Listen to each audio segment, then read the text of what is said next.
Book Thief by Markus Zusak begins in 1939 in the fictional German town of Molchen. The book is narrated by Death, who follows the story of Liesl Memminger between 1939 and 1943. It begins when Liesl is sent to live with Rosa and Hans Huberman, as her mother cannot afford to feed her. On the way to the Hubermans' house in Molchen, Liesl's younger brother falls ill and dies. At the site of his burial, Liesl finds and picks up a book called The Gravedigger's Handbook and brings it to her foster family's house. At first, Liesl is wary of the Hubermans and has nightmares every night. Hans begins to come to her every night when she wakes up from her nightmares and stays with her for the remainder of the night.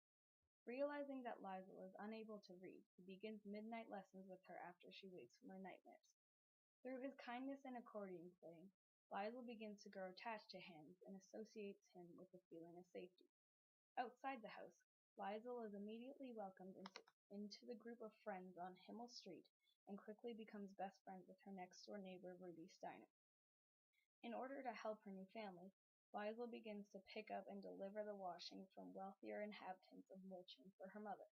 While doing this, Liesl meets and becomes intrigued with the mayor's wife, Ilse Hermann. Throughout the year, the Nazi Party begins to loom over the inhabitants of Molchen, as Jewish shops are destroyed and marked with painted yellow stars. As well, Liesl, along with the rest of the girls in Molchen, is forced to join the band of German girls and Rudy along with the boys' Hitler Youth. In celebration of Hitler's birthday, a bonfire is arranged and all enemy propaganda is burned. After attending the celebration, Liesl notices a book that wasn't burned by the fire, steals it, and hides it under her shirt. After seeing Liesl take the book, Ilse Hermann decides to share her library with Liesl the next time she comes to collect her washing. Liesl is entranced by the sheer amount of books and begins to visit Ilse Hermann often in order to read. While this is happening, a Jew named Max Vandenberg is hiding not far from Molchen in the town of Stuttgart in a storage closet. In order to help Max, his friend Walter Kruger contacted Hans and asked for assistance. Max's father had saved Hans' life in World War I, and Hans had promised his mother that if she ever needed help, he would give it. Agreeing to hide Max in his basement, Hans sent Max the key to his house and the front cover of Mein Kampf, a book written by Hitler. Shortly after arriving at the Hubermans' house, Liesl and Max began building a friendship based off the many similarities that they found they had. Liesl becomes very close to Max and spends as much time with him as she can.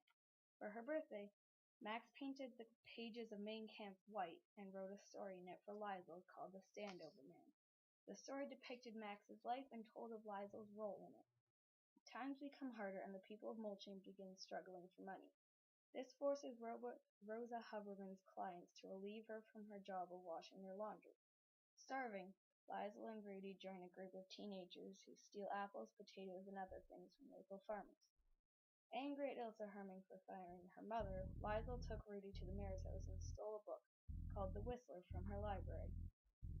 This earned her the title of the Book Thief.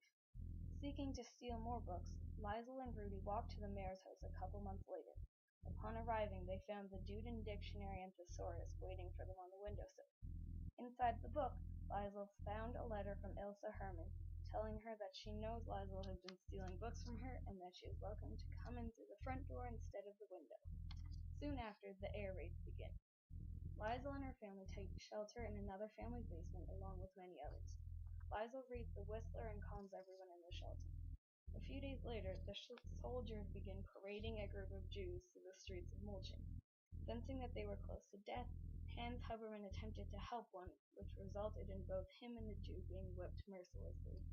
This event caused Max to be forced to leave the Huberman's house due to Hans' paranoia of the police coming to search their house and take him away. Eventually, Hans is sent away to work in the army in order to get rid of him. After Hans leaves, Rosa gives Liesl a book called The Word Shaker that Max had secretly written for her. The book consisted of many of Max's thoughts, sketches, and stories. Meanwhile, while on duty, Hans is injured in a car accident and is sent home. Throughout 1943, there have been a couple more parades of Jews, and during each one, Liesl rushes to watch, searching for Max amongst the large crowd. One day, during a parade, Liesl sees Max and runs to him.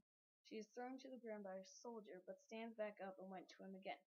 She speaks briefly with Max before a soldier notices and begins whipping her and Max.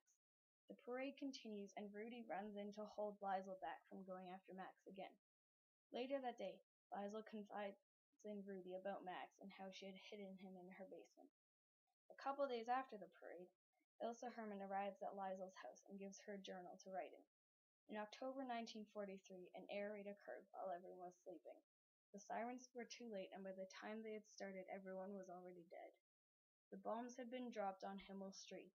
Liesl had been in her basement at the time, reading the book she had written about her life. She is the only survivor. The soldiers pull her out of the wreckage, and shortly after, she finds the bodies of her loved ones.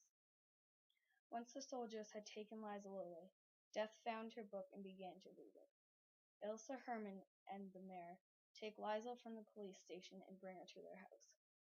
One day, in 1945, after the concentration camps had been liberated, Max found Liesl and was reunited with her. The epilogue of this book consists of Death telling us about Liesl's life after the bombing. She had moved to Sydney and lived a long life there with her husband, children, and later grandchildren. When she dies, Death collects her and sets her down so that they may go for a walk. Death tells her about finding her book and ends by telling her that he is haunted by humans.